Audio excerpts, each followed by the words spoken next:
চলো আজ তোমাদের সাথে একটা খুবই সহজ এবং তাড়াতাড়ি হয়ে যায় এমন ব্রেকফাস্ট রেসিপি শেয়ার করব। কি করেছি, প্রথমে দেখো ডিমের পোচ করছি। হ্যাঁ, একটি ছোট প্যানের মধ্যে আমি সামান্য একটুখানি সাদা তেল দিয়ে ডিমটা ভেঙে দিয়ে দিয়েছিলাম, আর তার মধ্যে দিয়েছিলাম একটুখানি নুন আর সামান্য একটু গোলমরিচের গুঁড়ো। সত্যি বলতে ডিমের পোচটা বেশি ভাজা আমার ভালো লাগে না, মানে কড়া করে ভাজিনি, একটু লাইটই রেখেছিলাম।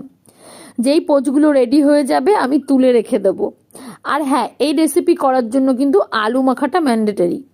আসলে আগের দিন যখন আলু মাখা করেছি সেটা না একটু বাঁচিয়ে রেখে দিয়েছিলাম, এত টেস্ট হয়েছিল। কালো জিরে আর পেঁয়াজ দিয়ে আলুটা মেখেছিলাম, তো ভাবলাম ওটাই তুলে রেখে আর সেটা দিয়ে আজকের এই ব্রেকফাস্টটা করা যাক।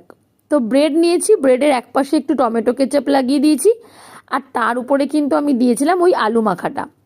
তোমাদের যেরকম পছন্দ সেইভাবে তোমরা আলুটাকে কিন্তু এর মধ্যে মেখে দিতে পারো। তবে হ্যাঁ, এইভাবে যদি মাখা হয় একবার, টেস্টটা কিন্তু দারুণ লাগে। এবারে ওপর থেকে একটা পোচ বসাবো, আর আরেক পাশের যে ব্রেড রয়েছে তার মধ্যে দিয়েছিলাম একটু গ্রিন চিলি সস। এখানে তোমরা গ্রিন চিলি, রেড চিলি যাই হোক এর মধ্যে কিন্তু দিতে পারো। তবে হ্যাঁ, আমি কোনো মেয়োনিজ এখানে কিন্তু ইউজ করিনি। যারা ভালো খাও তারা অবশ্যই মেয়োনিজ দিতে পারো। তারপরে ওপর থেকে চেপে এরকমভাবে বসিয়ে দিয়েছি। এবার একটি তাওয়া নেব, আর তাওয়াটার মধ্যে কিন্তু দেবো আমি বাটার। হ্যাঁ, এটা কিন্তু বাটার দিয়ে ছেঁকলে দারুণ লাগে খেতে, ফ্লেভারটাও খুব সুন্দর আসে আর খেতেও বেশ লাগে।